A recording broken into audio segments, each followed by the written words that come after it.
There's a special kind of silence that comes when your children stop calling. It settles in your chest like winter frost, quiet and cold, until you wonder if love was ever enough. Joven Pike knew that silence well. At 81, he arrived at an old stone mansion from his childhood, now crumbling and forgotten beneath the snow. His children had moved on with their lives. He carried only a red suitcase and decided this broken place would be his last home. Day by day, he began fixing it, patching windows, cleaning rooms, finding old letters left behind by strangers. The town heard about the old man working alone. Then, one morning, footsteps appeared in the frost beside his. Before we jump back in, tell us where you're tuning in from.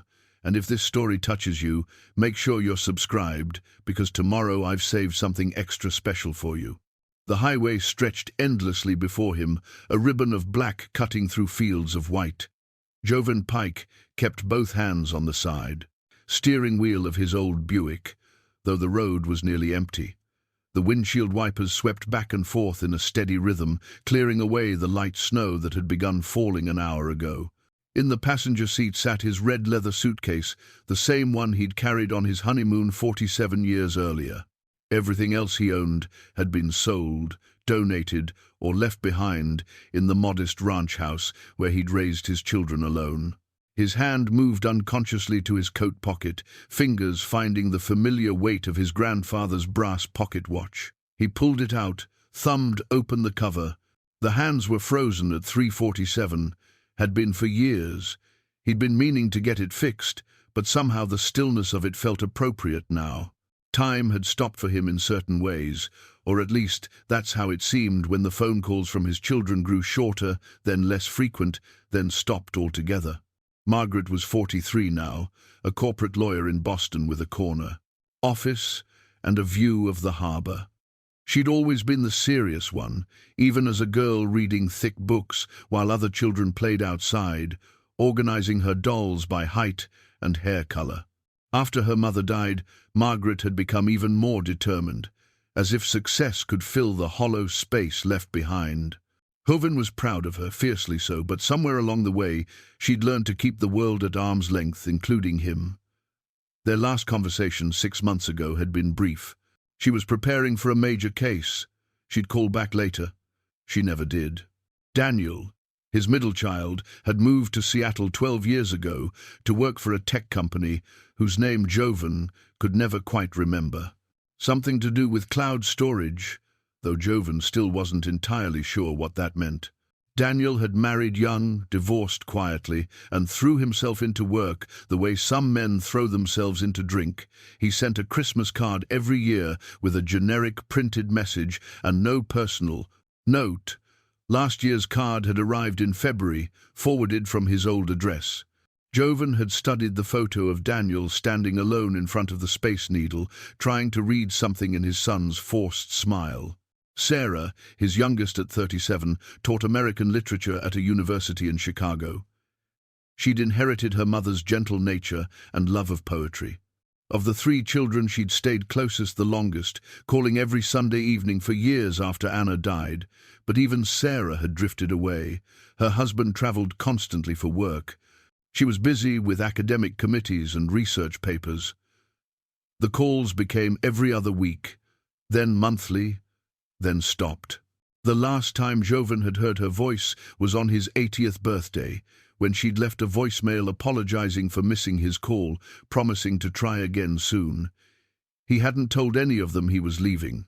What would he have said? That he'd sold the house where they'd grown up because every room echoed with absence? That he couldn't bear another holiday alone, heating up a single serving of turkey and watching old movies he'd seen a dozen times? That he was tired of being the one who always called first, always reached out, always pretended not to notice the distance growing between them? The truth was simpler and more complicated than all of that. Joven Pike had spent 30 years as a high school history teacher, helping other people's children understand the past, and somehow he'd lost track of his own story. After Anna died breast cancer, quick and cruel, taking her in 9 months, he'd focused everything on raising Margaret, Daniel, and Sarah. He'd been both mother and father, cook and comforter, homework helper and heart mender. He'd done his best, but his best had always felt like it wasn't quite enough. Maybe he'd held them too tight. Maybe he'd let them go too easily. Maybe there was no right way to be a single father to 3 grieving children while drowning in his own grief. He'd done what he could, and they'd grown up and moved away, which is what children are supposed to do. Except he'd thought moving away didn't have to mean disappearing completely. The GPS on his phone announced the turn was approaching in 2 miles. Joven slowed, though there was no other traffic. The landscape had grown increasingly rural over the past hour, farmhouses set far back from the road, bare trees stark against grey sky, the occasional silo rising like a lighthouse in a sea of snow. This was the country of his childhood, though he hadn't been back in more than 50 years. His grandparents had owned the estate, a stone mansion built in the 1922 by some wealthy industrialist whose fortune evaporated in the Depression. They'd bought it for almost nothing in 1948, a summer retreat from the heat and noise of the city. Joven had spent 3 summers there as a boy, running through gardens that seemed to stretch forever, exploring rooms filled with furniture covered in white sheets, swimming in the pond at the edge of the property. His grandfather had died first. Suddenly, a heart attack, while reading the newspaper in the library. His grandmother had followed 2 years later, and the house had passed to Joven's father, who'd never much cared for the place. It had sat empty, visited occasionally by caretakers, slowly declining. When his father died 15 years ago, the estate had become Joven's. He'd never visited, had barely thought about it except when the property tax bills arrived each year. He'd considered selling it 100 times, but never got around to it. Now he understood why. Some part of him had been saving it, though he hadn't known for what until 3 weeks ago, when he'd stood in his empty living room, the last box packed, and realized he didn't want to move to some sterile apartment complex where old people went to wait out their remaining years. He wanted to go somewhere that meant something, somewhere he could work with his hands and his back, and not think so much about the phone that never rang. Somewhere he could rebuild something instead of watching everything slowly fall apart. The turn came up on his right, a narrow road, barely ploughed, leading between 2 stone pillars. The iron gates that had once hung there were long gone. Joven eased the Buick onto the drive, feeling the tires crunch over packed snow and ice. The road wound through bare woods for half a mile before opening into a clearing, and there it was. The mansion rose 3 stories, its grey stone facade darker than he remembered, stained by decades of weather and neglect. Snow clung to the pitched roof and filled the empty window frames where glass had long since shattered. The grand front steps, which had once been swept clean every morning by his grandmother, were buried under drifts. The fountain in the circular drive held only ice and dead leaves. Vines climbed the walls, brown and brittle in the winter cold, forcing their way between stones. It was worse than he'd imagined. And somehow it was perfect. Joven parked the Buick at the bottom of the steps and sat for a long moment, engine running, heat blasting. The rational part of his mind catalogued everything that was wrong, the roof damage visible even from here, the structural concerns, the sheer impossibility of one 81-year-old man restoring a 12-room mansion in the middle of nowhere during winter. But rationality had gotten him a quiet life, a respected career, and a house full of memories he could no longer live with. Rationality had not taught him how to make his children love him enough to stay. He turned off the engine. The sudden silence was profound, broken only by the tick of cooling metal and the distant cry of a crow. He retrieved his red suitcase from the passenger seat and opened the car door, stepping out into ankle-deep snow. The cold hit him immediately, sharper than he'd expected. He pulled his coat tighter and trudged up the steps, each one requiring effort, his breath coming out in white clouds. The front door, a massive thing of oak and iron, hung partially open. The lock had rusted through years ago. Joven pushed the door wide and stepped inside. The entry hall stretched before him, 2 stories high, with a staircase curving up to the second floor. Snow had blown in through broken windows, creating small drifts in the corners. The chandelier that had once hung from the ceiling lay in pieces on the marble floor, paint peeled from the walls in long strips. The smell of mold and decay was overwhelming. He set his suitcase down and walked slowly through the ground floor. The parlor where his grandmother had served tea. The dining room where his grandfather had carved Sunday roasts. The library with floor-to-ceiling shelves, most of the books ruined by water damage. The kitchen with its ancient stove and cracked tile floor. The conservatory at the back of the house, its glass walls completely shattered, filled with the skeletons of plants that had frozen decades ago. Everything was broken, everything could be fixed. As darkness fell, Joven made camp in the kitchen. He found the water shut-off valve and was surprised when the pipes didn't burst as he turned it back on. He had a camp stove in the car, canned soup, a sleeping bag rated for cold weather. He'd thought this through more carefully than he'd thought through most things in recent years. That night, lying in his sleeping bag on the kitchen floor, still wearing his coat, he watched snow fall through a crack in the ceiling above. The house settled around him with groans and creaks, the sounds of old bones adjusting to occupation after years of emptiness. Joven reached into his coat pocket and pulled out the brass watch. 3:47. Frozen time. He thought about his children sleeping in their distant cities, dreaming dreams he would never know. He thought about his late wife, Anna, who had believed in him even when he didn't believe in himself. He thought about his grandparents and the life they'd built in this house before time caught up with them too. Then he thought about morning, and the work that would begin, and the small satisfaction of repairing one broken thing at a time. Tomorrow he would start with a single room, then another, then another. He had no deadline, no one waiting for him, no reason to hurry. For the first time in longer than he could remember, that felt less like loneliness and more like freedom. The watch sat heavy in his palm. Time had stopped at 3:47, but Joven Pike was going to start it moving again. He closed his eyes and slept.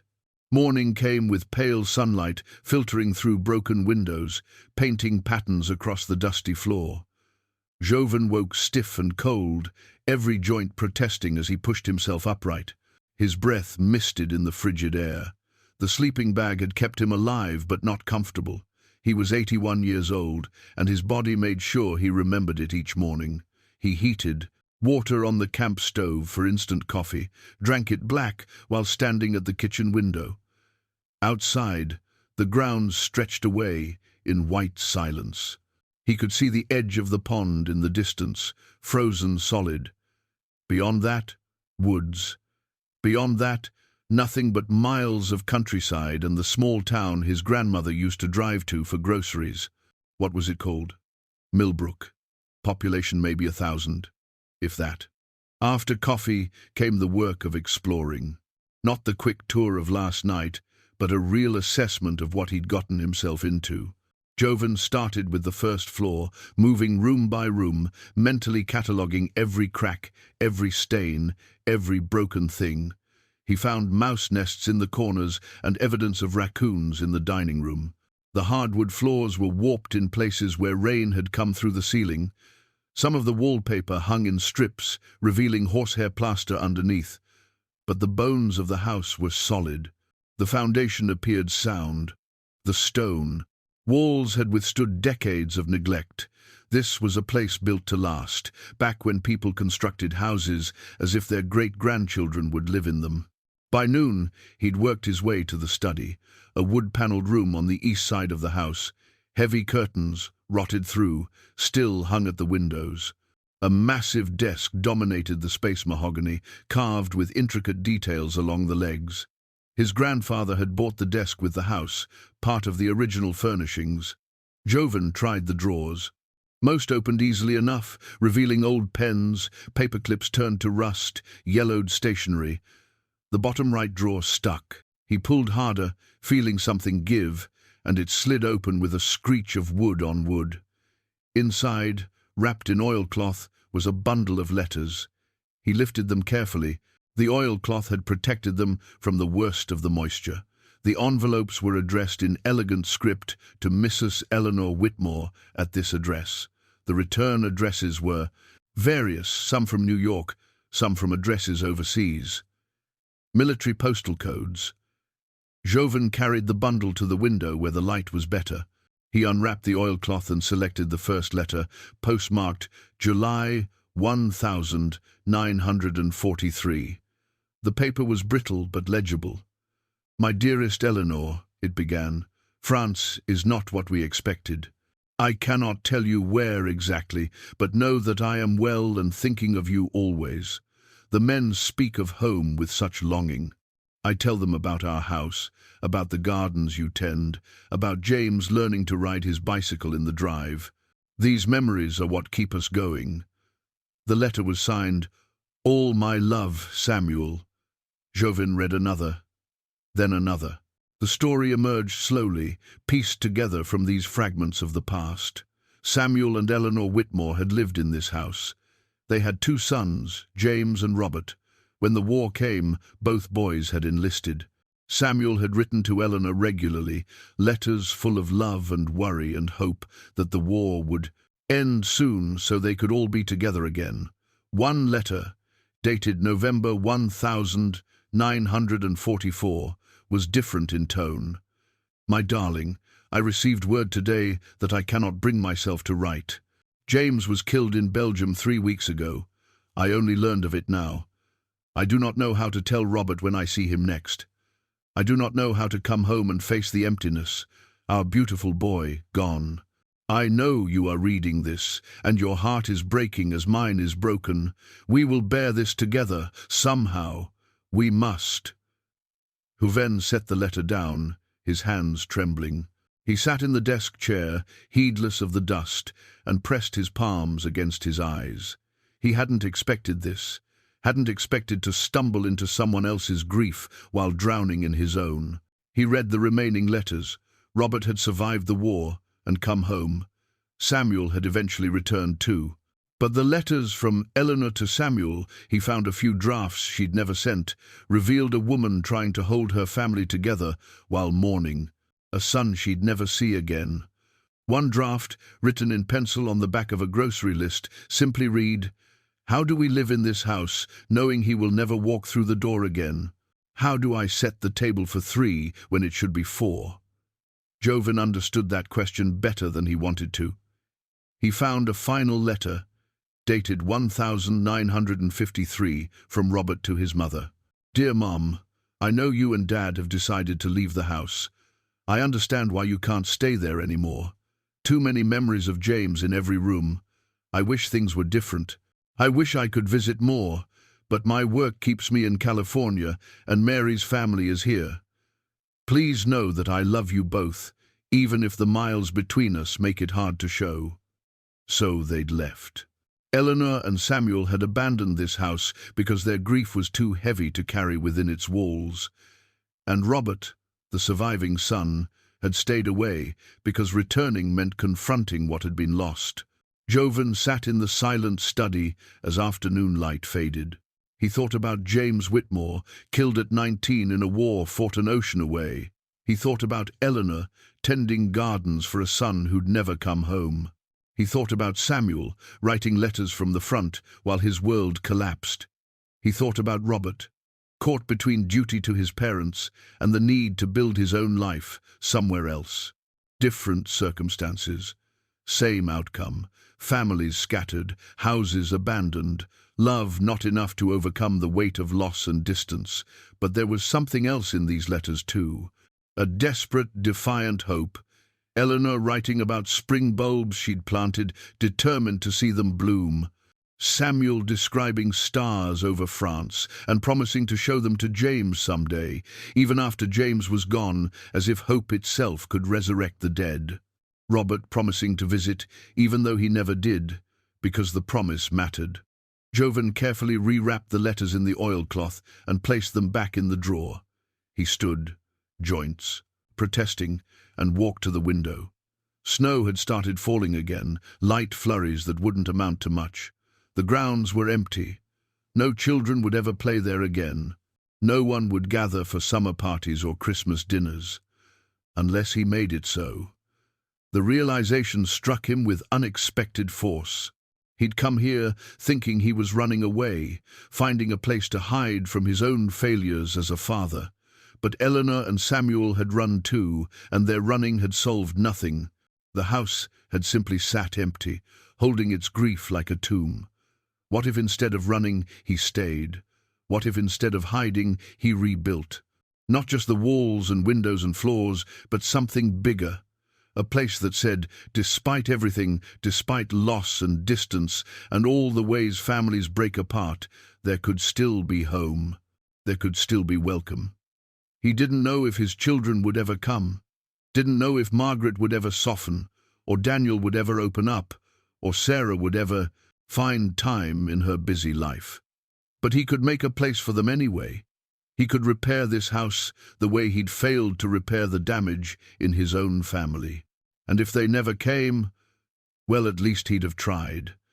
At least he'd have built something beautiful from ruins. The decision settled into his bones like warmth after cold. He would restore Whitmore House, every room, every window, every broken thing he could reach, not as a monument to his own loneliness, but as an act of faith that broken things could be made whole again. He would need supplies, tools, materials. That meant a trip to town, which he'd been avoiding, but there was no avoiding it now. Joven took the brass watch from his pocket and looked at it once more. 3:47, frozen time. He thought about Eleanor's letters, about James who'd never come home, about Samuel and Robert and all the words left unsaid between them. Then he put the watch away and went to find his coat. Tomorrow he would begin the real work. Tonight he'd drive to Millbrook and face whatever came next. The first step in rebuilding anything was admitting you needed help, even if asking for it felt like the hardest thing in the world. The drive to Millbrook took 20 minutes on roads that hadn't seen a plough in days. Joven kept the Buick steady, mindful of ice beneath the snow. The town appeared gradually, first a scattering of houses, then a main street with shops huddled together as if for warmth against the winter wind. He parked in front of the hardware store, a narrow building with faded red paint and a bell that jangled when he pushed through the door. Inside smelled of machine oil and sawdust. Fluorescent lights hummed overhead. Shelves stretched to the ceiling, packed with tools and supplies in no particular order that Joven could discern. "Help you?" A woman's voice came from behind the counter. She was perhaps 70, with steel-grey hair pulled back in a practical bun, wearing a flannel shirt and an expression that suggested she'd seen everything twice and hadn't been impressed the first time. "I need cleaning supplies," Joven said. "Mops, buckets, industrial cleaner, work gloves. Basic tools, hammer, screwdrivers, that sort of thing." The woman studied him with sharp, dark eyes. "You're the one bought the Whitmore place." It wasn't a question. Small towns, Joven remembered, had their own intelligence networks that would put the CIA to shame. "I'm Joven Pike. I inherited it, actually, from my father. He inherited it from his parents. Martha Chen." She didn't offer her hand, just nodded toward the back of the store. "Cleaning supplies are aisle 3.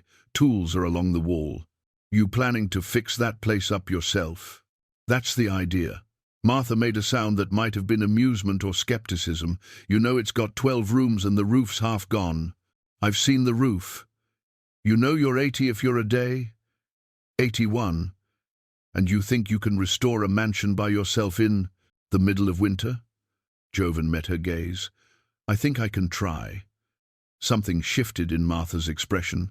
Not approval exactly, but a fraction less skepticism. "Your funeral? Let me show you what you'll need." For the next hour, Martha walked him through the store, pulling items from shelves with the efficiency of someone who'd been doing this for 50 years. She explained which cleaners worked on stone, which wouldn't damage old wood, which brushes were worth buying and which were junk. She asked practical questions about the house. Was the foundation sound? Had he checked for asbestos? What was his budget? And nodded at his answers without judgment. At the register, she tallied everything up. The total made Joven wince, but he'd expected as much. His teacher's pension wasn't generous, but he'd saved carefully, and the house sale had left him with a modest cushion. Enough to buy supplies. Enough to survive a year or two if he was careful. "You'll be back," Martha said, loading supplies into boxes. "This won't be enough. Not even close. I know. Whitmore Place has been empty 20 years. I remember when old Samuel died, 67, I think. Eleanor followed soon after. Their son never came back, not even for the funerals. House just sat there, rotting. Joven carried a box to the car, came back for another. You knew them? Knew of them. My husband used to do odd jobs for Eleanor before she left, said she was sad all the time, couldn't get over losing her boy in the war." Martha handed him the last box. "You got family coming to help?" The question landed harder than she probably intended. "No, it's just me." Martha nodded slowly, her expression softening slightly. "Well, like I said, you'll be back. And I make soup on Thursdays. Always make too much. You're welcome to stop by." It was the closest thing to kindness Joven had heard in months. His throat tightened unexpectedly. "Thank you. Don't thank me yet. You haven't tasted my soup." Driving back. Boxes. Rattling in the trunk, Joven felt something he hadn't felt since arriving, not quite hope, but its distant cousin. Someone knew he existed. Someone had offered soup. Small things maybe, but when you'd been invisible for long enough, small things felt enormous. That afternoon, he began work on the kitchen. It seemed the logical place to start. A man needed somewhere to cook, somewhere warm to sit. He'd camp there until he got other rooms habitable. The work was harder than he'd anticipated. 70 years of grime didn't surrender easily. He scrubbed counters until his arms ached, swept floors until dust coated his clothes and hair, wiped down cabinets that revealed surprisingly good wood underneath the dirt. The ancient stove, a massive cast-iron thing, took 2 hours of scrubbing before it looked functional. He didn't dare try lighting it yet. That would require checking the gas lines, a job for someone who knew what they were doing. As he worked, wedged into the corner beneath the sink, his hand struck something that rattled. He pulled out a small wooden object, brushed off the dust. A toy train, hand-carved, surprisingly detailed. Initials were scratched into the bottom. J. W. James Whitmore, Eleanor's son, the boy who died in Belgium. Joven sat back on his heels, holding the train carefully. It was old, probably carved in the 30s or 40s. He imagined a young James playing with it on this kitchen floor, while Eleanor cooked dinner, Samuel reading the newspaper at the table. A family, whole and happy, before the war came and took it all apart. He thought about his own children, Margaret with her toy microscope, studying leaves and insects with fierce concentration. Daniel building elaborate structures from blocks, explaining their engineering with absolute seriousness. Sarah, his youngest, lining up her stuffed animals and reading to them from picture books, giving each one a different voice. When had they stopped playing? When had they grown up and grown away? He couldn't pinpoint the exact moment. It had happened gradually, the way everything important happens too slowly to notice until it's already gone. Joven placed the toy train on the windowsill, where light from the setting sun caught the worn wood. A small memorial, a reminder that this house had held life before, could hold life again. By evening, the kitchen was transformed. Not beautiful, not yet, but clean, functional. The floor mopped, the windows scrubbed, one section of counter cleared and ready for his camp stove. He heated canned stew and ate standing up, too tired to bother with formality. His phone sat on the counter beside him. Silent, as always. He'd charged it from the car battery earlier, checked for messages. Nothing. He scrolled through his contacts, found Sarah's number, thumb hovering over the call button. What would he say? "Hi, honey. I'm living in a condemned mansion, scrubbing floors until my hands bleed, trying to fix something I don't know how to fix. He set the phone down without calling. That night, in his sleeping bag on the kitchen floor, cleaner now but still cold, Joven composed letters in his mind. Letters to Margaret, Daniel, Sarah. Letters explaining why he'd left, where he'd gone, what he was trying to do. But the words never came out right. They sounded defensive or pitiful or desperate, and he didn't want to be any of those things. Maybe he wouldn't write letters. Maybe he'd just keep working, day by day, room by room, fixing what he could fix. And if that wasn't enough to bring them back, at least he'd have something to show for his time. At least he'd have tried to build something instead of watching everything crumble. The toy train on the windowsill caught moonlight, casting shadows across the floor. Somewhere in the house, the wind found a crack and moaned through it like memory itself. Joven closed his eyes and slept the sleep of the exhausted, dreaming of children who never quite came home. 2 weeks became a rhythm. Wake with the sun, heat water for coffee, work until exhaustion demanded rest. The kitchen was finished, truly finished, stove-tested and working, windows patched with plastic until he could afford proper glass, even a small table and chair he'd found in the servant quarters and restored. From there, he'd moved to the entry hall, clearing debris, patching holes in the plaster, sweeping until the marble floor emerged from beneath decades of dirt. His body adjusted to the work in ways that surprised him. The first week had been agony, every muscle screaming, joints swollen, hands blistered despite the work gloves. But gradually something shifted. The aches became familiar instead of alarming. His grip strengthened. He moved through the house with more confidence, learning which floorboards were solid and which would give way if he stepped wrong. On Thursday of the second week, he drove to Millbrook and found Martha's hardware store closed with a note directing customers to the house around back. He followed a snow-packed path to a small cottage where Martha answered the door holding a ladle. "You came," she said, stepping aside to let him in. "You invited me. People don't always do what they're invited to do." The cottage was warm, filled with the smell of vegetables and chicken broth. Joven sat at her kitchen table while Martha ladled soup into bowls, set out bread she'd baked that morning, poured tea without asking if he wanted any. They ate in comfortable silence for a while. The soup was good, simple and hearty, the kind of food that tasted like someone cared whether you ate or not. "How's the house coming?" Martha asked finally. Slowly. "The entry hall's clean now. I'm going to start on one of the upstairs bedrooms next, get a proper place to sleep." "Makes sense." She tore a piece of bread, dipped it in her soup. "My husband died 5 years ago. Heart attack.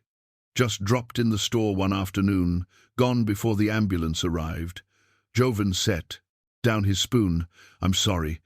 We had 43 years, more than some people get." She looked at him with those sharp eyes. "Your wife? Cancer, 19 years ago. Children? 3. All grown, all far away." Martha nodded, asked nothing more. Some things didn't need elaboration. The silence between them held understanding instead of judgment. After soup came pie apple, with a crust that flaked at the touch of a fork. Joven ate slowly, savoring each bite. When had he last eaten something made with care instead of heated from a can? "There's a handyman in town," Martha said. "Pete Harrigan. Does good work, reasonable rates. You might want his number." "I'm trying to do this myself. Pride's expensive. So is falling off a ladder when there's no one around to call for help." Joven smiled, despite himself. "You make a compelling argument. I'm old. I've earned the right to be blunt." She wrote a number on a scrap of paper, pushed it across the table. "At least call him about the roof. That's not work for one man, especially not one your age." He pocketed the number, knowing she was right, even if he wasn't ready to admit it. "Thank you for the company. Come back next Thursday. I always make too much. Driving home, darkness settling over the countryside, Joven felt the weight of the day differently. Not lighter exactly, but distributed. Someone knew where he was. Someone expected him next week. These small connections, fragile as spider silk, might not seem like much, but to a man who'd been alone too long, they felt like lifelines. The next morning brought disaster. Joven woke to the sound of something crashing upstairs. He scrambled from his sleeping bag, still groggy, and ran toward the noise. In the east wing, part of the ceiling had collapsed. Snow and debris covered the floor of what had been a bedroom. The damage extended through to the roof. He could see grey sky through a jagged hole. He stood in the doorway, assessing. The collapse wasn't structural, just old plaster finally giving way under the weight of accumulated snow. But it meant the roof was worse than he'd thought. Meant water would pour in with the next storm. Meant damage spreading to other rooms if he didn't act fast. Joven went back downstairs, found his phone, stared at the scrap of paper Martha had given him. Pride's expensive. He dialed. Harrigan. The voice was rough, weathered. My name is Joven Pike. Martha Chen gave me your number. I've got a roof situation that needs attention. The Whitmore place. Of course he knew. That's right. I'll come take a look this afternoon. No promises, but I'll look. Pete Harrigan arrived at 2 o'clock in a pickup truck that had seen better decades. He was somewhere in his 60s, built like a man who'd spent his life working with his hands, broad shoulders, scarred knuckles, a face creased by sun and time. He moved through the house with the efficiency of someone assessing structural damage. Barely speaking except to ask practical questions. In the east wing, he studied the collapsed ceiling, looked up through the hole to the roof above, then turned to Joven. You're lucky it wasn't worse. Another week of snow and you might have lost the whole wing. Can you fix it? Can fix anything with enough time and money. Question is whether you want to invest either in this place. I'm already invested. Pete nodded slowly. All right then. I can patch the roof. Get it weatherproof. Won't be pretty, but it'll hold. The ceiling needs proper repair, new plaster, the whole deal. That's skilled work. How much? Pete named a figure that made Joven's stomach drop, then added, I can do it in installments. Work a few days. You pay for materials and my time. We see how it goes. Why would you do that? Because Martha called me yesterday and said you were too stubborn to ask for help. Because that house deserves better than falling to pieces, and because, he paused, something shifting in his expression, because I know what it's like to work on something alone when you shouldn't have to. They shook hands on it. Pete would start tomorrow, work 3 days a week until the roof was secure. Joven would help where he could, pay what he could afford, and try not to argue when Pete told him he was doing something wrong. That evening, Joven called Sarah's number. It rang 4 times, went to voicemail. Her voice, bright and professional. You've reached Sarah Pike. Please leave a message. He hung up, without speaking. What would he have said anyway? But standing in the kitchen, looking at the toy train on the windowsill, he made a decision. He found paper and pen supplies from Martha's store and began to write. Dear Sarah, he started, then stopped. Crossed it out, started again. Sarah, I'm living at Grandma and Grandpa's old house, the one we visited that summer when you were 6. I'm fixing it up. It's hard work, harder than I expected, but it feels right. I wanted you to know where I am. I wanted you to know I'm okay. I think about you every day. Love, Dad. He addressed the envelope, then wrote 2 more letters, one to Margaret, one to Daniel. Each one simple, honest, free of accusations or demands, just information. Just reaching out. He didn't mail them, not yet, but he kept them on the kitchen table, 3 white envelopes representing 3 chances he wasn't quite ready to take. Outside, snow began falling again. Inside, the house creaked and settled around him, less empty than it had been 2 weeks ago. Progress was slow, but progress was progress. 6 weeks into the restoration, the first signs of spring appeared, snowdrops pushing through melting drifts, longer days, a softness in the air that promised warmth eventually. The transformation wasn't just in the weather. The house itself had begun to breathe differently. Pete Harrigan had become a fixture, arriving every Monday, Wednesday, and Friday with his toolbox and thermos of coffee. Together they'd patched the roof, replaced broken joists, restored 3 rooms to something approaching livable. Pete worked with the quiet competence of a man who'd spent his life fixing things, and slowly, in the spaces between hammer strikes and sawing, he told his story. He'd been married once, divorced 10 years ago, after his wife decided she wanted something different, someone different. Their daughter, Emily, had been 12 at the time. She'd chosen to live with her mother in Denver. Pete had visiting rights, sent money every month, called every week, but visiting rights became visits that got postponed. Calls went to voicemail more often than not. Now Emily was 22, and Pete couldn't remember the last time they'd spoken. "I was a good father," Pete said one afternoon, measuring a board for the library shelves. "At least I thought I was. But somewhere along the way, I became the inconvenient parent, the one who lived too far away, who didn't understand her world, who represented the old life she'd moved on from." Joven held the board steady while Pete marked it. "You ever try to fix it? How do you fix someone not wanting you around?" The question hung in the sawdust-filled air. Joven had no answer because he'd been asking himself the same thing for years. They worked in silence after that, but it was the silence of shared understanding rather than discomfort. That evening, alone in the kitchen, Joven discovered Eleanor's recipe book. It had been wedged behind a loose board in the pantry, wrapped in waxed paper that had mostly protected it from moisture. The pages were yellowed but readable, filled with recipes in Eleanor's neat handwriting: pot roast, bread pudding, vegetable soup, Christmas cookies. But it was the margins that caught his attention. Eleanor had written notes beside almost every recipe, small comments that revealed glimpses of her life. Next to the pot roast, "Samuel's favorite always requests this on Sunday." Beside the bread pudding, "James ate 3 helpings and made himself sick, 1,939. Near the cookie recipe, "Robert's school bake sale, won 3rd place. He was so proud." And at the bottom of a recipe for apple cake, in slightly shakier handwriting, "Samuel's favorite. Made this the day before he died, June 3rd, 1967. He said it was the best I'd ever made. I'll never make it again." Joven read that final note 3 times. The weight of it, making someone's favorite food, not knowing it would be the last time, then being unable to bear the act of making it again because the person who loved it was gone. He knew that weight.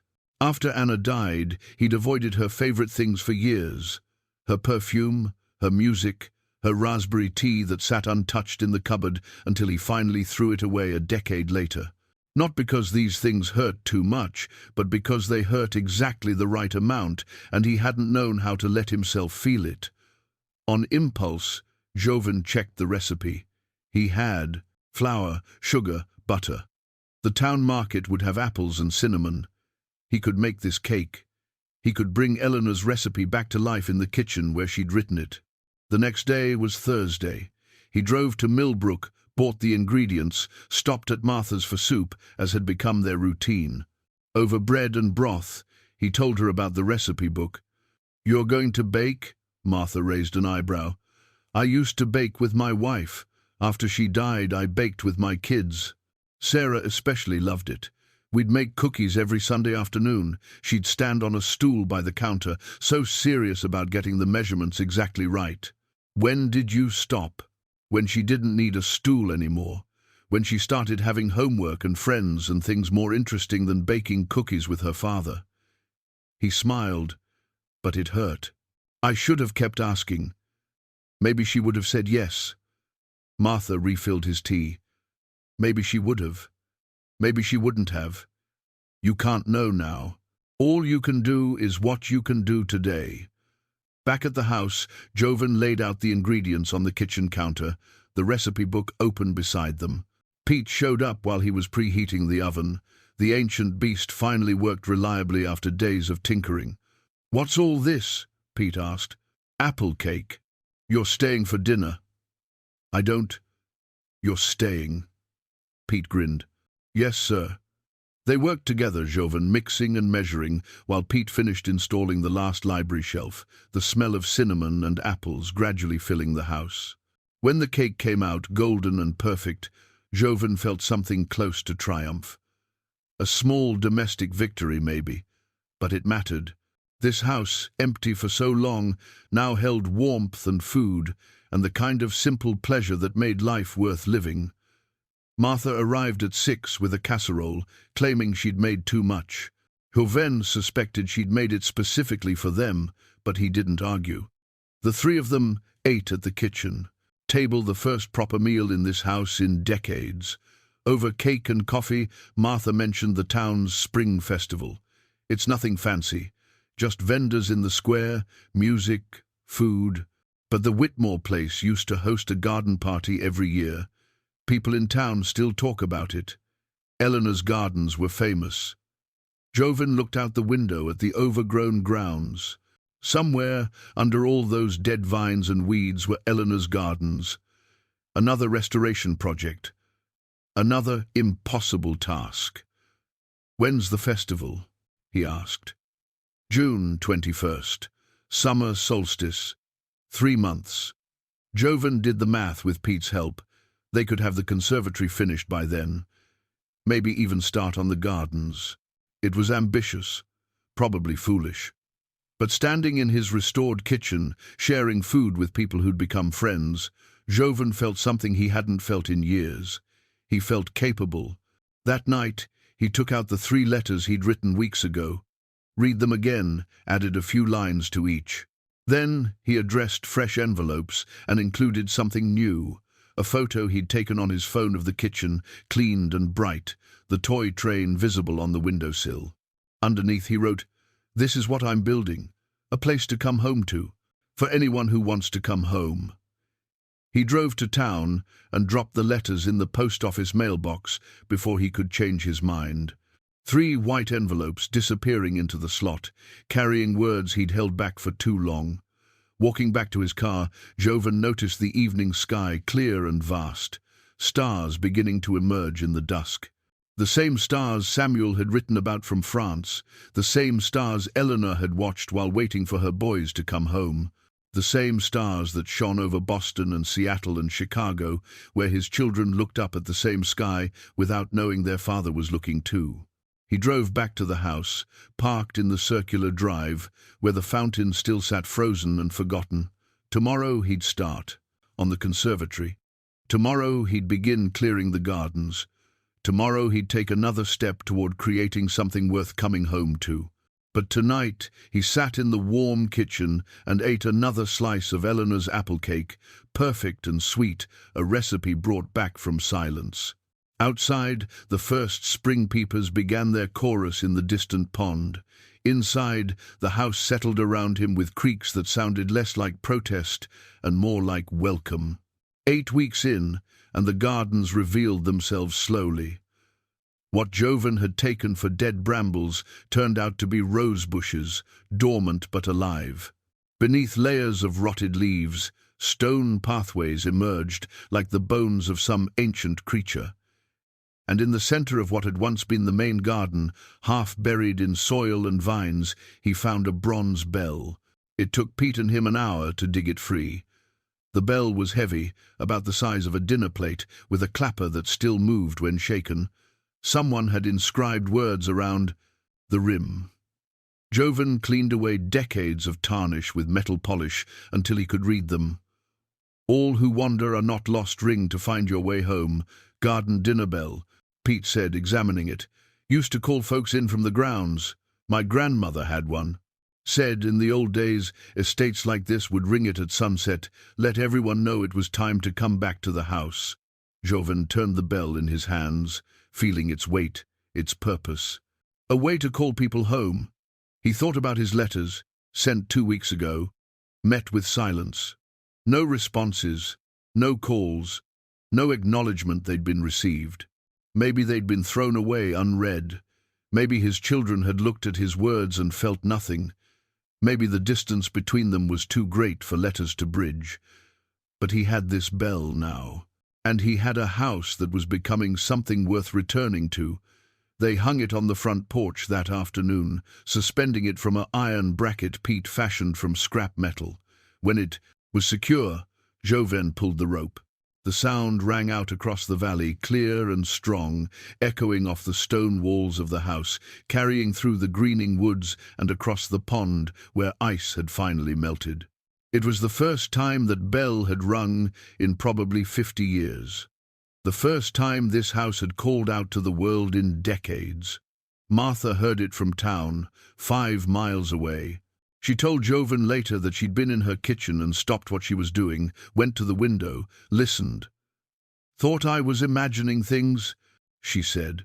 "Then I realized someone brought that old bell back to life." Word spread through Millbrook the way news spreads in small towns, quickly and with embellishment. The old man at the Whitmore place had restored the dinner bell. He was fixing up the whole estate, working on the gardens. Some folks remembered Eleanor's garden parties, the way the grounds used to look in summer roses and lavender and paths lined with lanterns. On Saturday afternoon, a young couple appeared at the end of the drive. Joven was working in the garden, pulling weeds, when he noticed them mid-30s, holding hands, hesitating by the old stone pillars. "Can I help you?" he called. They approached slowly. The man spoke first. "Sorry to bother you. We're Tom and Lisa Brennan. We moved to Millbrook 3 months ago. We heard about what you're doing here and, well, we wondered if you might need help." Joven straightened, his back protesting. "Help? We're new in town," Lisa said. "Don't know many people yet. Tom does landscaping for a living, and I used to work in historic restoration before we moved. We thought maybe we could volunteer a few hours on weekends, if you're interested." Something in Joven's chest loosened slightly. "Why would you want to do that?" Tom shrugged. "Honestly? Because this place is beautiful, even half-ruined, and because starting over in a new town is lonely. We figured working on something meaningful might help us feel less like outsiders." Joven understood that feeling better than they knew.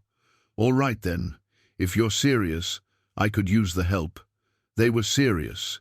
Tom assessed the gardens with a professional eye, pointing out what could be saved and what needed replacing. Lisa walked through the conservatory, taking notes, explaining which original features were worth preserving and which modern updates would help. They worked all afternoon, refusing payment, accepting only Martha's soup and the apple cake Joven had learned to make perfectly. As the sun set, they stood together on the porch, looking at what they'd accomplished. Tom had cleared 2 whole flower beds. Lisa had sketched plans for the conservatory restoration, and Joven had spent the day working alongside people who chose to be there, who wanted to help. Before they left, Tom said, "We'll come back next Saturday. If that's okay." "It's more than okay." The following Tuesday, Pete arrived with unexpected news. "Got a call last night," he said, setting down his toolbox. "From my daughter." Joven looked up from the floorboard he was prying loose. "Emily said she got a letter from Martha." Pete's voice was carefully neutral. "Martha wrote to her, told her about this place, about us working together. Told her I talk about her all the time." "Do you?" "Yeah, I do." Pete sat heavily on a sawbuck. "Emily said she'd like to visit next month, just for a weekend. But," his voice cracked, "it's more than I've gotten in 2 years." Joven set down his tools and walked over, put a hand on Pete's shoulder. They stood like that for a moment, 2 fathers who'd lost their children to distance and time, one of them with a chance at getting something back. "You think Martha was meddling?" Pete asked finally. "I think Martha was helping." "Should I be mad? Are you?" Pete thought about it. "No, I'm grateful. And terrified. What if Emily comes and realizes she was right to stay away? What if I disappoint her again? What if you don't?" The question hung between them. Pete nodded slowly, stood, picked up his hammer. Guess I better make sure this house is perfect when she gets here. Can't have her thinking her old man doesn't know his way around a restoration project. They worked with renewed energy after that. Pete throwing himself into the conservatory repairs with something approaching joy. He talked more than usual, telling stories about Emily as a little girl, the fort they'd built in the backyard, the time she'd tried to fix his truck with duct tape and determination. Joven listened and felt the strange mix of happiness for his friend and ache for himself. Pete's daughter was coming. His own children remained silent as stones. That evening Joven rang the bell again, just because he could, just because it felt good to send sound out into the world, a call that said, "Here is a place worth coming to. Here is welcome. Here is home." He didn't know if anyone would answer that call, but he rang it anyway. Inside, he sat at the kitchen table and wrote in a journal he'd started keeping, not for anyone else, just for himself. A record of the work, the days, the slow accumulation of repair and restoration. He wrote about the bell, about Tom and Lisa, about Pete's daughter calling. He wrote about his own children and the silence that stretched between them. And then he wrote, "I'm building something here. Maybe they'll come, maybe they won't. But I'm building it anyway. For the first time in years, I'm building instead of watching things fall apart. That has to count for something." He closed the journal and looked at the toy train on the windowsill, at the recipe book on the shelf, at the kitchen transformed from ruin to warmth. Evidence of work done, progress made, life returning to empty spaces. The bell swayed slightly in the evening breeze, visible through the window, ready to ring again whenever someone needed to find their way home. 10 weeks into the restoration, Joven remembered the mailbox. It stood at the end of the long drive by the stone pillars, rusted and listing to one side, half hidden by overgrown weeds. He'd driven past it 100 times, never once thinking to check it. Why would he? No one knew his address. No one was writing to him. But on a morning when spring had fully arrived, trees budding green, warm sunlight replacing winter's grey, he decided to walk down the drive instead of driving to town. Exercise, fresh air, a chance to see how the grounds looked from the road. He'd been so focused on the house itself that he'd neglected to consider the approach, the first impression visitors would have. The mailbox door stuck when he tried to open it. He had to work it back and forth, flakes of rust falling away before it finally gave. Inside was a pile of junk mail catalogues for the previous owner, credit card offers addressed to current resident, advertising circulars yellowed with age, and beneath all of it, a single white envelope. His hands were shaking as he pulled it free. The return address was Chicago, Sarah's handwriting. The postmark was 3 months old, sent to his old address, forwarded here, arriving sometime in February when he'd been too focused on survival to check a mailbox buried in snow. Joven stood at the end of the drive, spring breeze moving through the new leaves, and opened his daughter's letter. "Dear Dad," it began, "I've been trying to reach you. Your phone goes straight to voicemail, and when I called your old number, it said disconnected. Margaret told me you sold the house. No one knows where you went. I need to talk to you. My marriage is falling apart. Richard and I have been in counseling for 6 months, but I don't know if it's working. I feel so alone, and I wanted to hear your voice. I wanted you to tell me what to do, or at least tell me it's going to be okay. I'm not angry that you haven't called back. I'm just worried. Please, if you get this, call me.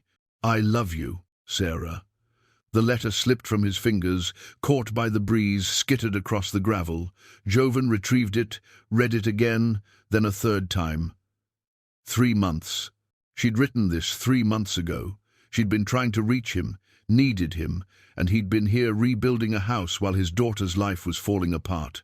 He pulled out his phone with trembling hands.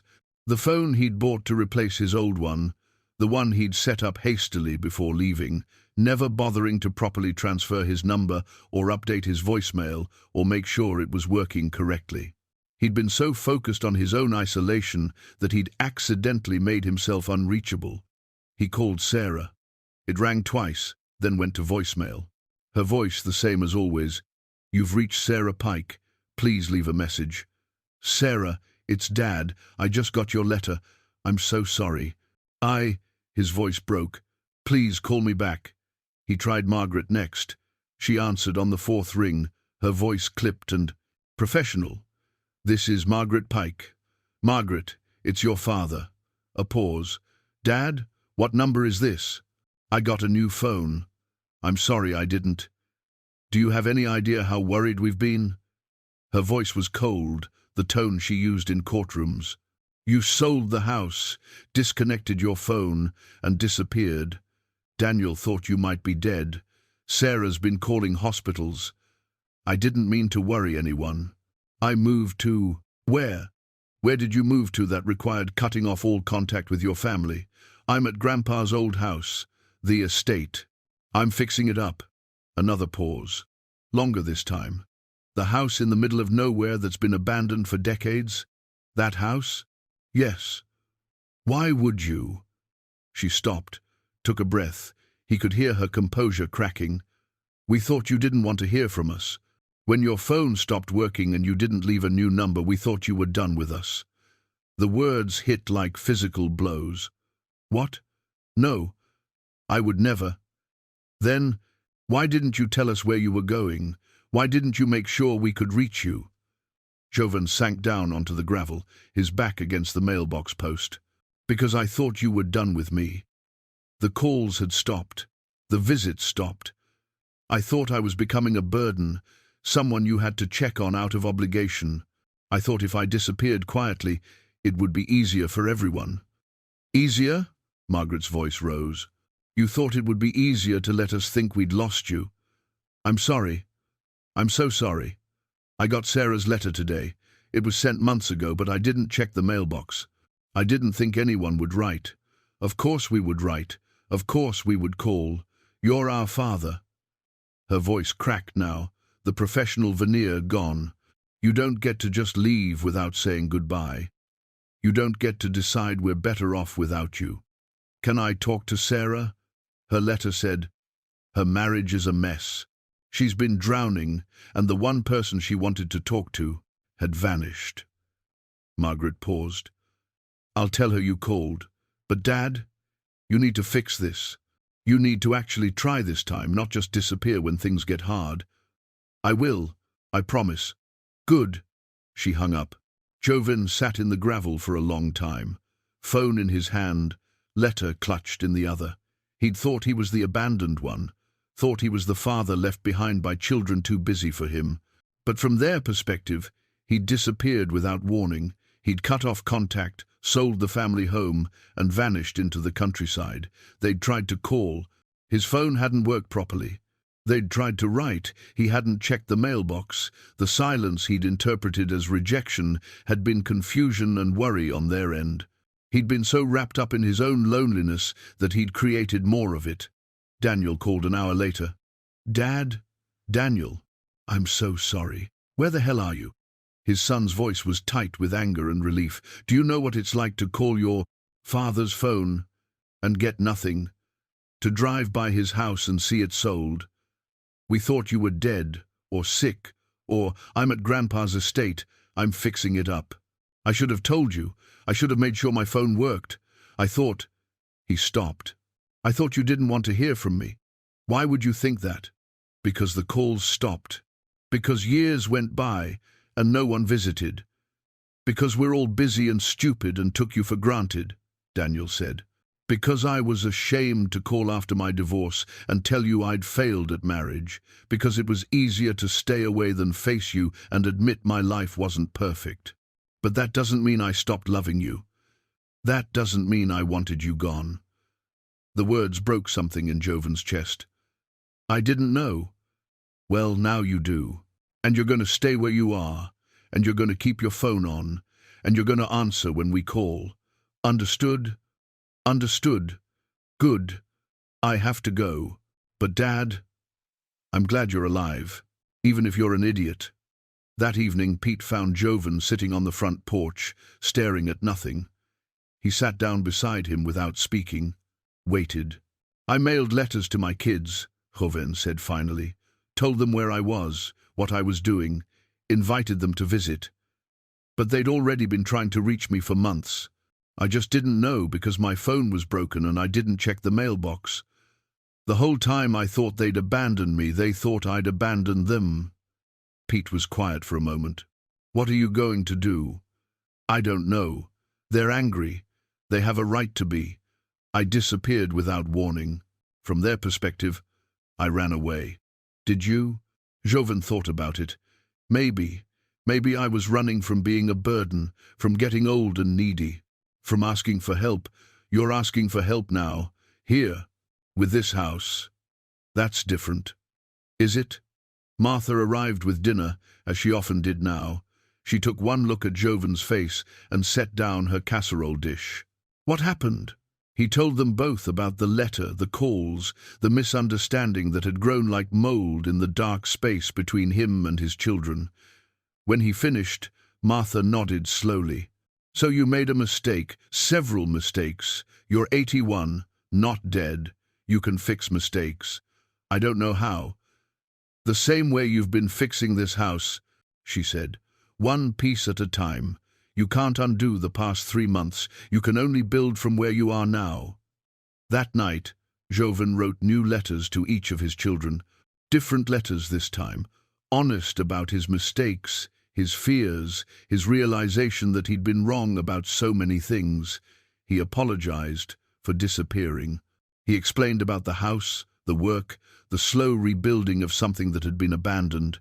And at the end of each letter he wrote, "I'm hosting a garden party here on June 21st. Summer solstice. I would like you to come. I'll understand if you can't or won't, but the invitation is real.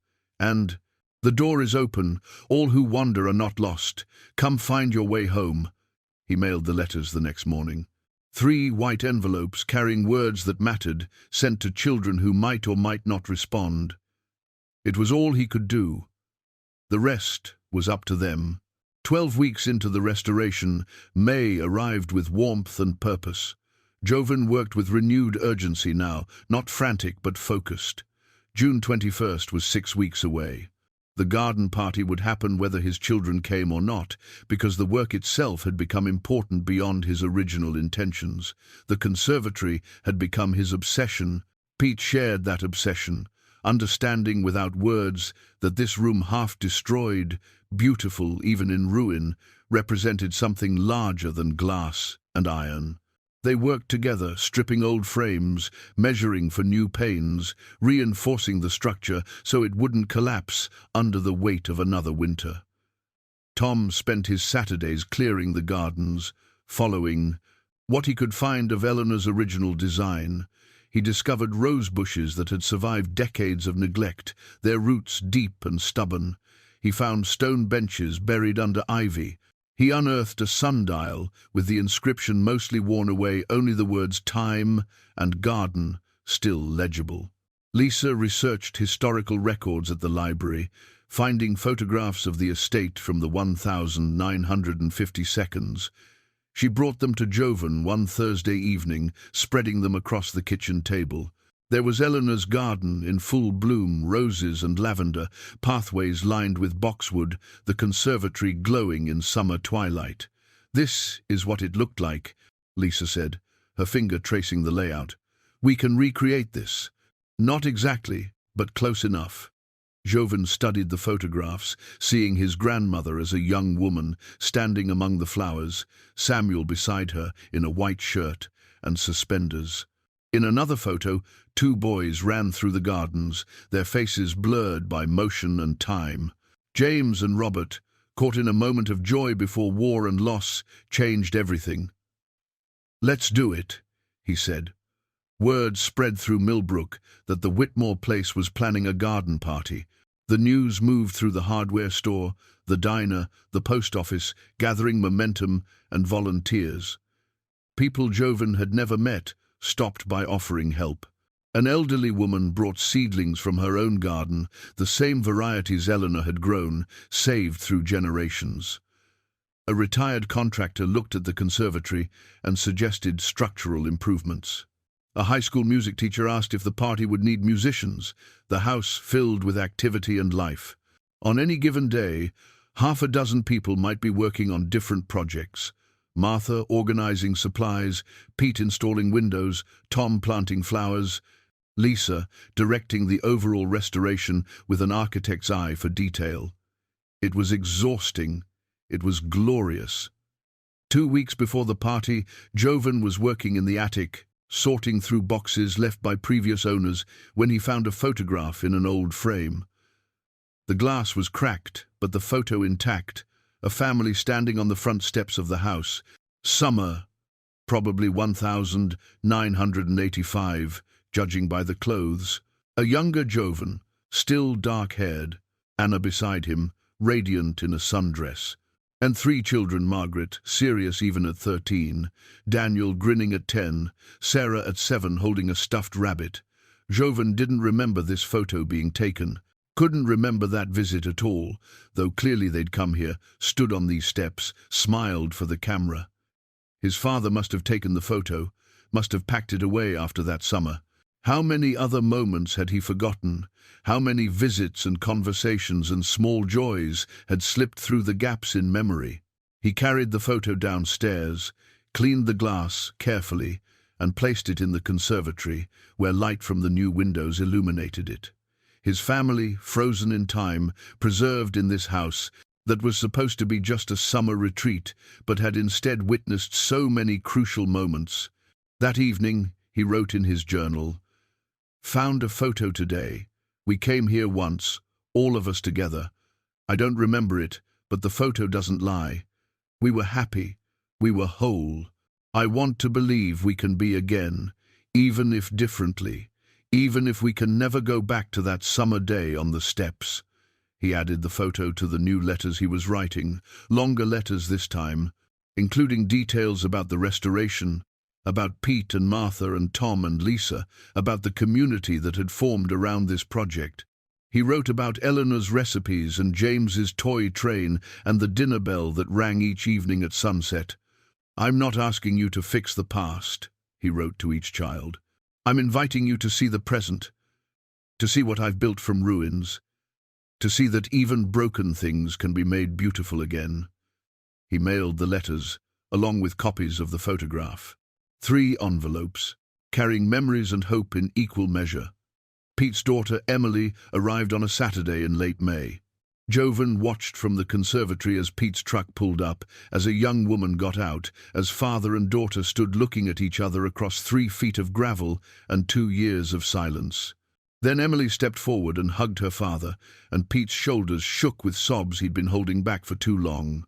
They spent the day at the house, Emily marveling at the restoration, Pete showing her everything he'd built and fixed with barely contained pride. At dinner, Martha had brought enough food for 10 people. Emily told stories about college and her job and her life, and Pete listened with the intensity of a man memorizing every word. "I should have called sooner," Emily said. "I kept meaning to, but time kept passing, and it got harder." "I know that feeling," Joven said quietly. After dinner, Pete and Emily walked the gardens together, talking in low voices Joven couldn't hear. When they came back, Pete's eyes were red, but his smile was genuine. "She's staying through the party," he told Joven later. "She wants to help," she said. His voice caught.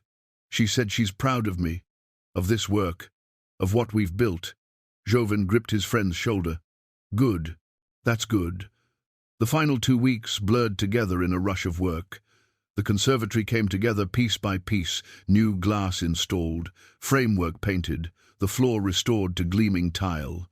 Tom transformed the gardens from wilderness to something approaching beauty, planting hundreds of flowers, trimming hedges, restoring pathways. Lisa coordinated everything with the efficiency of a general directing troops.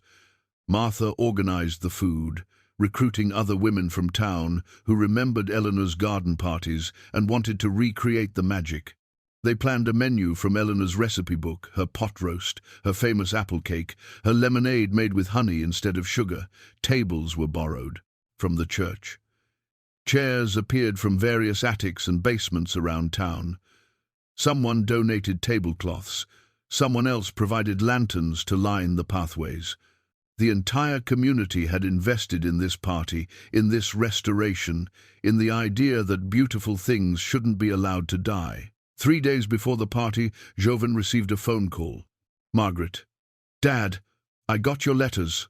All of them." His heart hammered. And Sarah and I have been talking. Daniel too. We're trying to decide if we can make it. I understand if you can't. It's a long trip. And we should have come sooner. That's what Sarah keeps saying. We should have visited years ago, before things got so broken. "Things aren't broken beyond repair," Joven said. "I've learned that these past few months, even houses left empty for decades can be brought back to life." Margaret was quiet for a moment. "I'll let you know." "About the party." She hung up before he could respond. That night, Joven couldn't sleep. He walked through the house room by room, seeing it not as it had been 12 weeks ago, but as it was now. The kitchen warm and functional, the entry hall gleaming, the library shelves filled with books salvaged from the wreckage, the bedrooms upstairs cleaned and ready, beds made with fresh linens just in case, and the conservatory the crown jewel of the restoration. Glass walls reflecting moonlight, plants in new pots waiting to be placed, the photograph of his family on a small table by the door. A room that had been completely destroyed, now made beautiful again. He thought about Eleanor and Samuel, about the life they'd built here and the losses they'd endured. He thought about James, who never came home, and Robert, who couldn't bear to return. He thought about his own children scattered across the country, each carrying their own wounds, their own reasons for staying away. The dinner bell hung silent on the porch. In 3 days, he would ring it to start the party. In 3 days, he would know if his children valued the invitation enough to come. In 3 days, he would learn if the past 3 months of work had been for himself alone or for something larger. But standing in the conservatory under moonlight, surrounded by evidence of transformation and renewal, Joven felt something he hadn't felt in years. Not hope exactly, hope was too fragile, too desperate. This was something steadier. Acceptance, maybe. Understanding that he'd done what he could do, built what he could build, offered what he could offer. The rest wasn't up to him. He placed 3 stones in his pocket, one for Margaret, one for Daniel, one for Sarah. An old superstition Anna had taught him long ago. Carry a stone for someone you love, and they'll find their way home. It was probably nonsense, but he carried them anyway. Outside, the gardens waited for celebration. Inside, the house waited to be filled with voices and laughter and life. And Joven waited, patient now, in a way he hadn't been before, for whatever June 21st would bring. June 21st arrived with golden morning light and cloudless sky. Joven woke at dawn, lay in the upstairs bedroom for a moment listening to birdsong through the open window. 3 months ago he'd slept on the kitchen floor in a sleeping bag, surrounded by ruin. Now he woke in a proper bed, in a proper room, surrounded by restoration and possibility. He dressed carefully in clothes Martha had insisted he buy for the occasion: a crisp white shirt, dark slacks, a light jacket. He looked at himself in the mirror and saw an old man, thinner than he'd been in February, sun-weathered from outdoor work, but standing straighter, looking more alive. Downstairs the house gleamed, every surface cleaned, every room ready.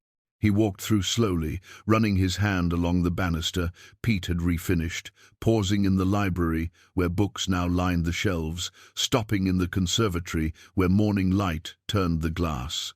Walls into cathedral windows.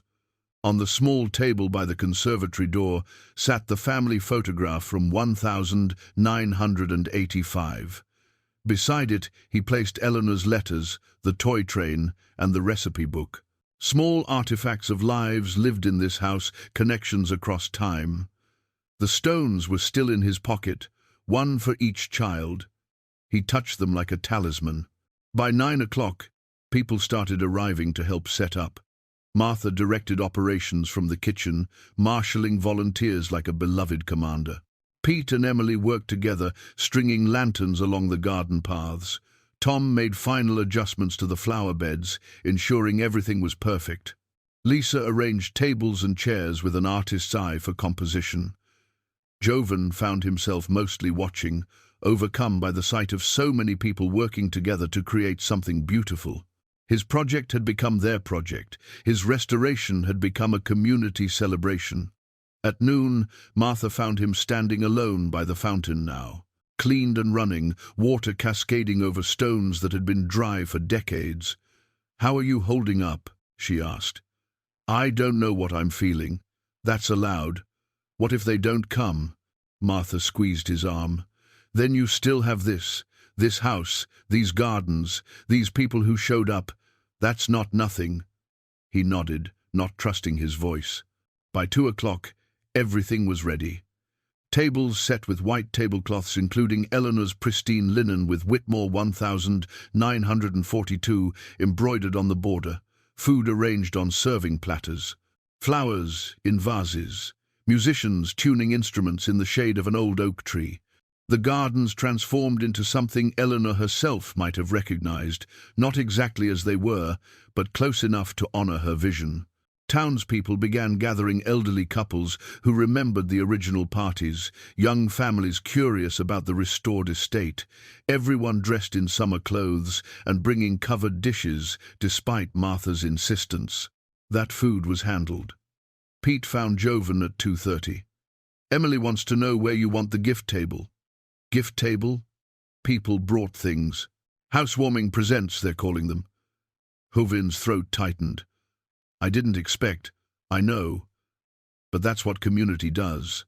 They show up." At 2:45, Joven checked his phone for the 100th time. No messages, no calls. His children weren't coming. He'd known it was possible, even likely. Distance and hurt weren't erased by letters and invitations, but knowing didn't make the disappointment easier. At 3 o'clock, he stood on the front porch, the dinner bell's rope in his hand. Nearly 50 people filled the gardens below, talking, laughing, admiring the restored grounds. Pete stood with his arm around Emily. Martha chatted with the musicians. Tom and Lisa held hands by the roses they'd planted together. It was beautiful.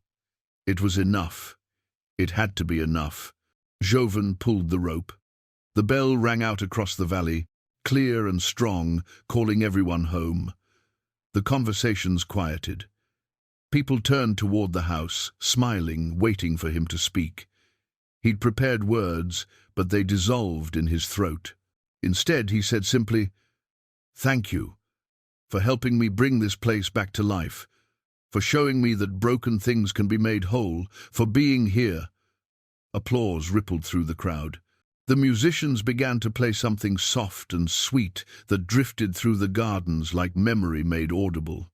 Joven descended the steps, accepting handshakes and embraces, trying to focus on the joy around him instead of the empty spaces where his children should have been.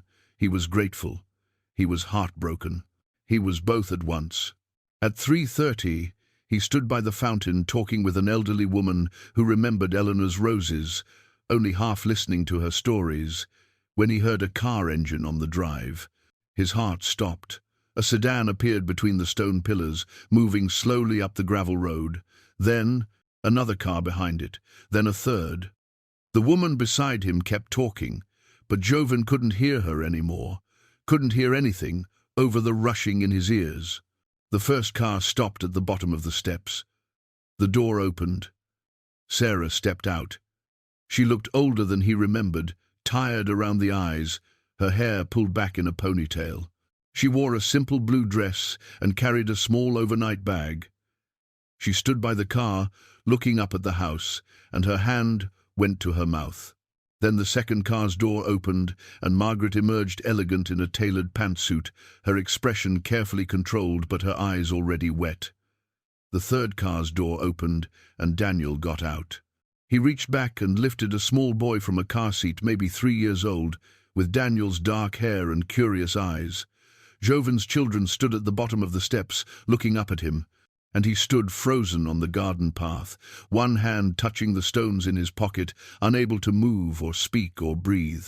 Sarah moved first. She set down her bag and walked up the steps, slow at first, then faster. Her face crumpled as she reached him. "Dad," she said, and then she was in his arms, crying against his shoulder. Joven held her, felt her shake with sobs, stroked her hair the way he used to when she was small and woke from nightmares. "I'm here," he whispered. "I'm right here." Margaret came next, her composure finally breaking. She joined the embrace, her arms around both of them, her voice thick with tears. "We should have come sooner. I'm so sorry, we should have come sooner." Daniel approached, carrying the little boy, who watched the scene with wide, uncertain eyes. When the embrace opened to include them, Daniel's voice was rough. "Dad, this is James, your grandson. He wanted to meet his grandpa." Joven looked at the child, 3 years old, Daniel had said on the phone months ago, but Joven had never met him, never even seen a photograph. His grandson, named James, like Eleanor's lost son, like the toy train on the windowsill. "Hello, James," Joven managed. The boy studied him seriously. "You're really old." "Despite everything," Joven laughed, "I really am. Can I see your house?" "Yes, yes, of course you can." They stood there on the steps, the 5 of them together for the first time in years, while the party continued around them in respectful distance. Pete caught Joven's eye from across the garden and nodded once, a gesture of understanding from one father to another. Finally, they separated, wiping eyes, trying to compose themselves. Sarah kept one hand on Joven's arm as if afraid he might disappear again. "We got your letters," Margaret said. "All of them. The first ones and the last ones and the ones with the photograph. I should have sent them sooner. Should have told you where I was going. We should have called more," Daniel said. "Should have visited. Should have made sure you knew you mattered." Should have," Sarah said, her voice breaking again. "We both messed up, Dad. Can we just agree we both messed up and move forward?" Joven pulled the 3 stones from his pocket. They sat in his palm, smooth and ordinary, just rocks from the garden path. "Your mother taught me this. You carry a stone for someone you love, and they'll find their way home." Sarah took 1 stone, then Margaret, then Daniel. They stood holding these small pieces of the estate, these fragments of the place their father had rebuilt. "Show us," Margaret said, "show us what you've done." He walked them through the house, room by room, telling the story of the restoration, the kitchen where he'd camped that first night, the study where he'd found Eleanor's letters, the library Pete had helped rebuild, the bedrooms upstairs, including the one he'd prepared for each of them, just in case. In the conservatory, they stood looking at the photograph from 1985. "I don't remember this," Daniel said. "Neither did I. But it happened.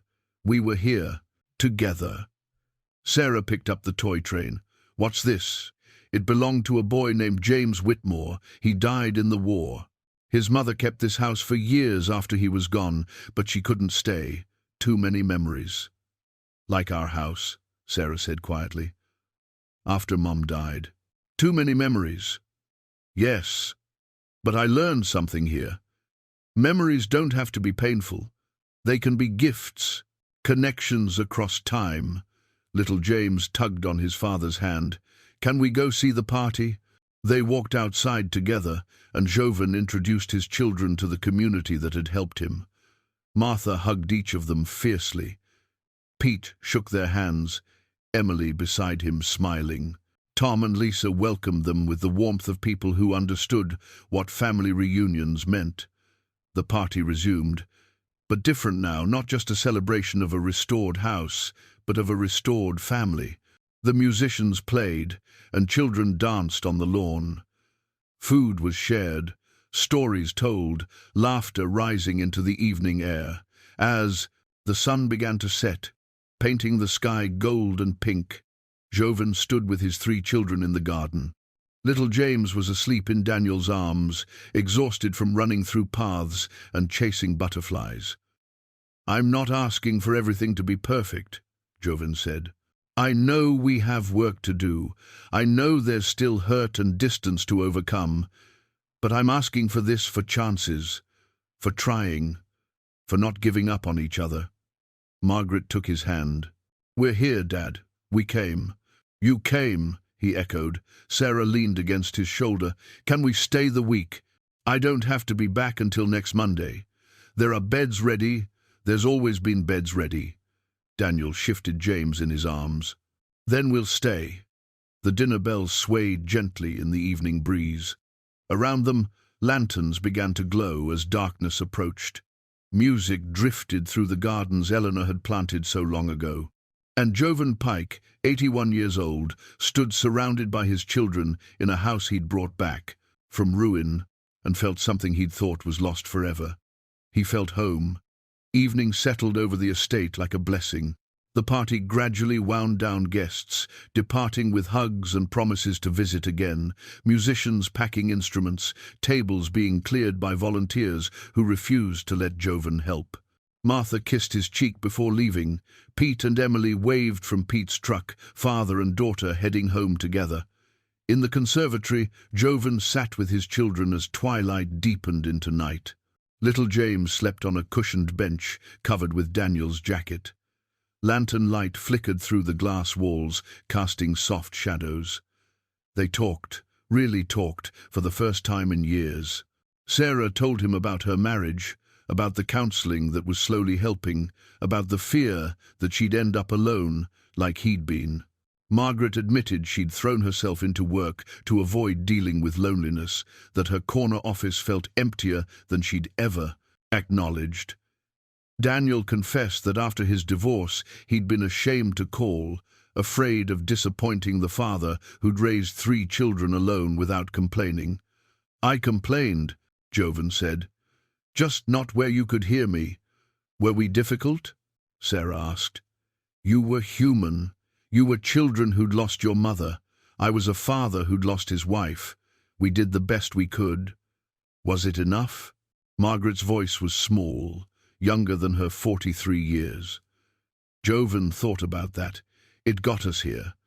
To this moment, to you sitting in this room, I rebuilt from ruins. Maybe that's enough. They sat in comfortable silence, the kind of quiet that holds peace rather than tension.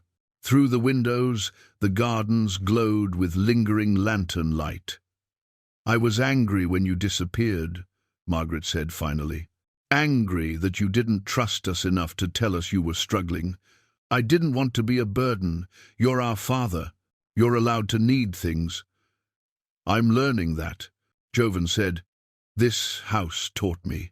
I couldn't restore it alone.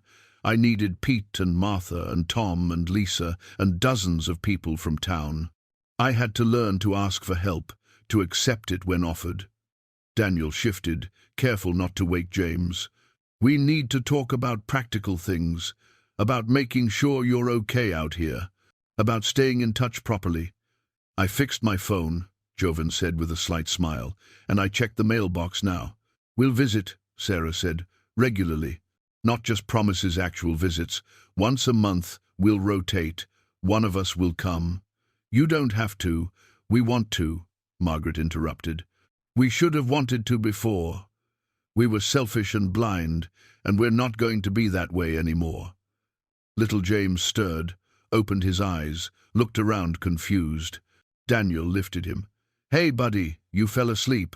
The boy rubbed his eyes. Is it time to go home? Not yet, Daniel said. We're staying here for a while. At Grandpa's house. At Grandpa's house. James looked at Joven with sudden excitement. Can I play with the toy train? The one on the windowsill in the kitchen? That belonged to another boy named James, a long time ago. Like me? Like you. And yes, you can play with it. Carefully. They walked through the house together, Joven showing James the train, watching his grandson's wonder at something so simple. Margaret and Sarah prepared tea in the kitchen, Eleanor's recipe for chamomile with honey. Daniel stood by the window, looking out at the darkened gardens. This place, he said quietly. It's beautiful, Dad, what you've done here. It's not finished. The gardens need another year of work. The 3rd floor still needs repairs. But it's livable. It's home. Later, after James had been put to bed in one of the upstairs rooms and Margaret and Sarah had retired to their own rooms, Joven and Daniel sat on the front porch. The dinner bell hung silent above them, silver in the moonlight. "I named him James," Daniel said, "after your grandfather. I should have told you when he was born, should have invited you to meet him. You're here now. He's here now. Will that be enough? For you?" Joven thought about Eleanor's letters, about James Whitmore who never came home, about Robert who couldn't bear to return, about all the ways families break and sometimes, rarely, find their way back together. "Yes," he said, "it's enough." The next morning Joven woke to the sound of his grandson's laughter echoing through the house. He lay in bed for a moment, listening to footsteps on the stairs, voices in the kitchen, the ordinary sounds of family living in spaces he'd restored. He rose and dressed, touched the brass pocket watch on his nightstand. Still frozen at 3:47, but he'd stopped needing it to tell time. Time was moving forward, with or without working watches. Downstairs, Sarah was making breakfast using Eleanor's recipes. Margaret sat at the table with her laptop, trying to work, but smiling at James as he zoomed. The toy train. Across the floor, Daniel poured coffee, passed Joven a cup without asking.